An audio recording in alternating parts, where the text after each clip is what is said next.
पाकिस्तान पे हमला तो भारत की सेना ने नहीं किया था, धर्म पूछ करके गोली मारी थी। कानपुर के शुभम द्विवेदी को मात्र 2 महीने पहले शादी हुई थी उस युवक की, उसकी पत्नी के सामने गोली मार दी गई। तीनों सेनाओं के द्वारा संयुक्त रूप से की गई कार्रवाई में इसमें 124 से अधिक आतंकवादी मारे जा रहे हैं। पाकिस्तान पे हमला तो भारत की सेना ने नहीं किया था, उसने हमारे निर्दोष लोगों पर प्रहार किया था, धर्म पूछ करके गोली मारी थी। 3 वर्ष तक के बच्चे को गोली मारी। कानपुर के शुभम द्विवेदी को मात्र 2 महीने पहले शादी हुई थी उस युवक की, उसकी पत्नी के सामने गोली मार दी गई। 26 ऐसे लोगों को निर्मम हत्या कर दी गई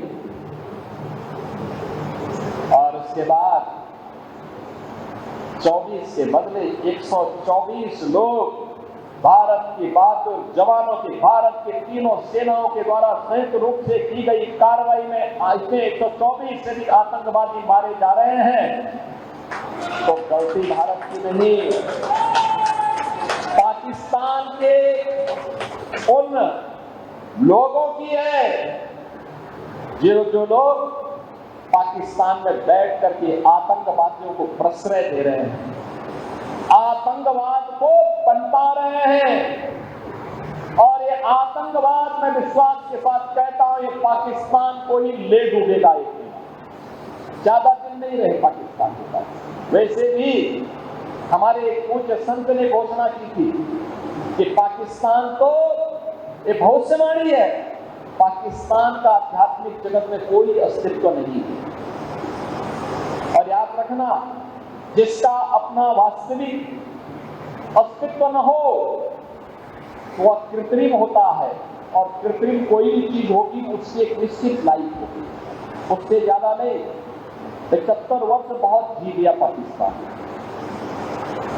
अब उसका समय आ गया है, वो अपने ही कृत्यों से अब अपनी सजा पा रहा है।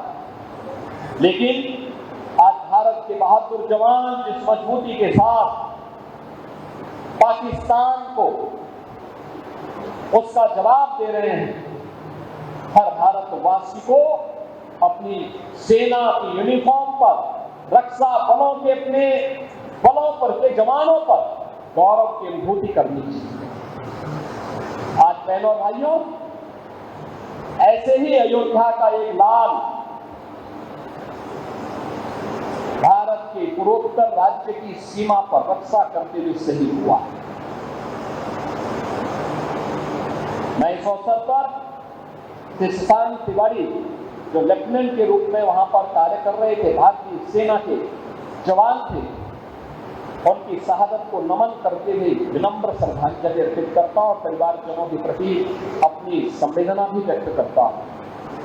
हमारी सरकार ने तय किया कि हमारी सेना हो या अर्धसेना, देश की सुरक्षा के लिए या आंतरिक सुरक्षा के लिए जो भी जवान शहीद होगा, सेना अर्धसेना बल के लोग तो उस परिवार को सहयोग करेंगे ही। हम राज्य सरकार की तरफ से भी उस परिवार को 50 लाख रुपए की नगद सहायता देते हैं, परिवार के एक सदस्य को सरकारी नौकरी भी देते हैं और साथ साथ उस जवान की स्मृति को बनाए रखने के लिए स्मारक का निर्माण भी हम लोग करते हैं। बहनों और भाइयों, हमें इस बात को याद रखना होगा कि सनातन धर्म के कारण ही हमारा वजूद है, हमारा अस्तित्व है। हम सब कुछ स्वीकार करेंगे, लेकिन अपने देश और अपने धर्म के खिलाफ कुछ भी स्वीकार नहीं करेंगे। यह हमारा संकल्प होना चाहिए। श्री राम जन्मभूमि, श्री हनुमानगढ़ी, हमारे पूज्य संतों के आश्रम, हमारे मठ मंदिर, हमारे पूज्य संतजन, इस सनातन धर्म के स्तंभ हैं, सनातन धर्म के आधार हैं। इनका सम्मान होना चाहिए। इनकी गरिमा और इनके गौरव के विरुद्ध कोई भी आचरण स्वीकार्य नहीं होना चाहिए। और इसीलिए डबल इंजन की भारतीय जनता पार्टी की सरकार पूरे देश के अंदर विकास को विरासत के साथ जोड़ करके कार्य कर रही है।